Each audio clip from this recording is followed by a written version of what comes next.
Assalamualaikum warahmatullahi wabarakatuh.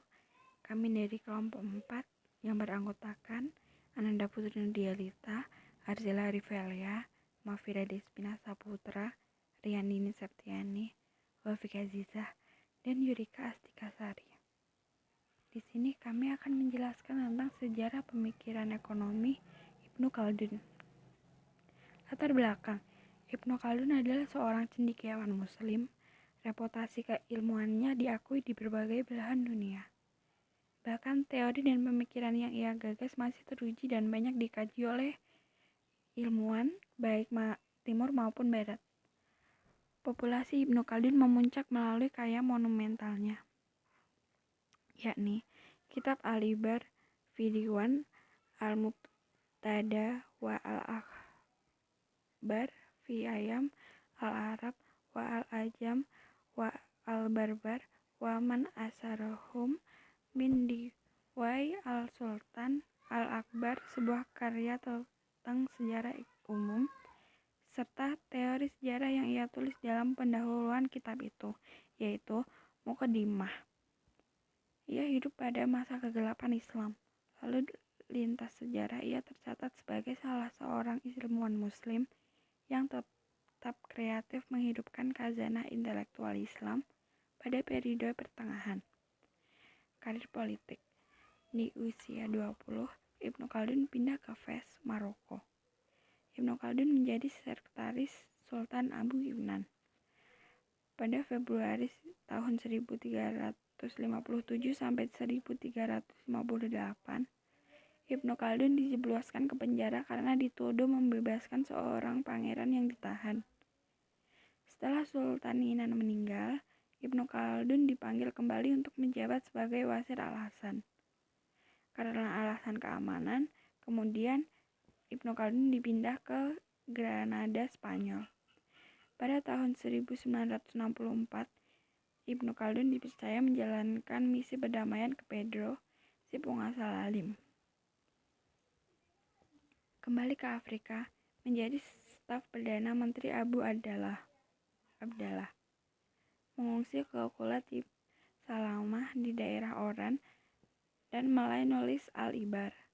Ke Kairo sebagai akademis dan hakim, sempat dipecat dan diangkat kembali sebanyak 5 kali melalui ekspedisi ke Damaskus yang sedang diserang pasukan Timur Leng.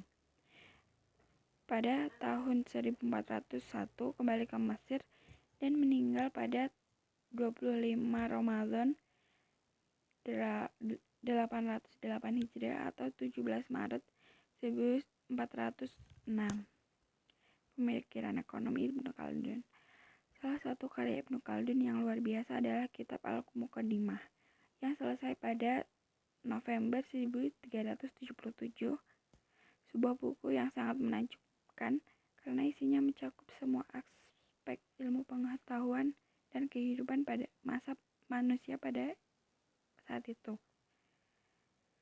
Al-Muqaddimah secara harfiah berarti pembukaan atau pengantar dan merupakan awal dari 7 jilid karya sejarah. Al-Muqaddimah mencoba menjelaskan prinsip-prinsip yang menentukan naik turunnya dinasti penguasa atau daulah dan peradaban atau umron. Tapi ini bukan keseluruhan diskusi. Al-Muqaddimah juga memuat pembahasan tentang ekonomi, sosiologi, dan ilmu politik yang merupakan kontribusi asli Ibnu Khaldun terhadap cabang-cabang ilmu tersebut. Rumus-rumus dan ungkapan Ibnu Khaldun juga patut diapresiasi.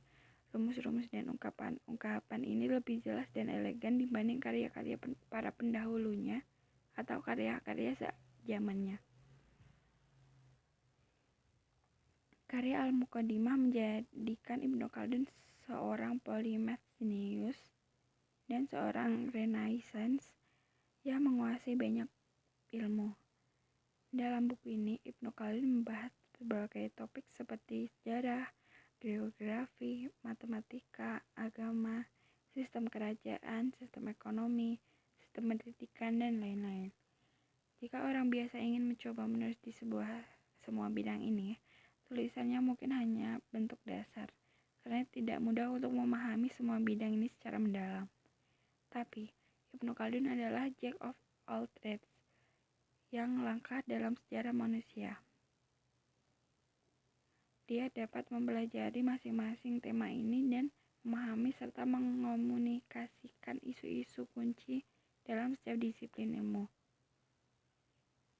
Karya-karya Ibnu Khaldun: Kitab Al-Ibar wa Duwan Al-Mubtada wa Al-Habar fi Ayam Al-Arab wa Al-Ajam wa Al-Barbar wa man asarihim min zawi Al-Sultan Akbar.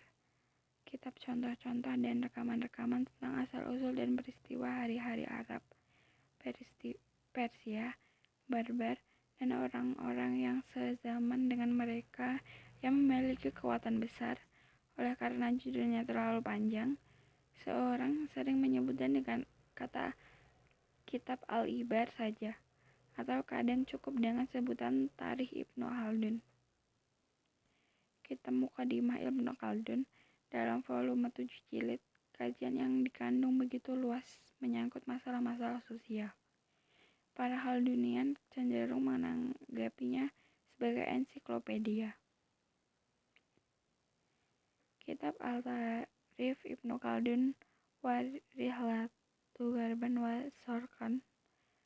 Kitab autobiografi Ibnu Khaldun secara lengkap di mana ia dipandang sebagai orang besar abad pertengahan yang paling sempurna meninggalkan riwayat hidupnya. Karya-karya lain Ibnu Khaldun sebenarnya memiliki karya-karya lain seperti Burdah al-Bushairi tentang logika dan aritmatika dan beberapa resum ilmu fikih.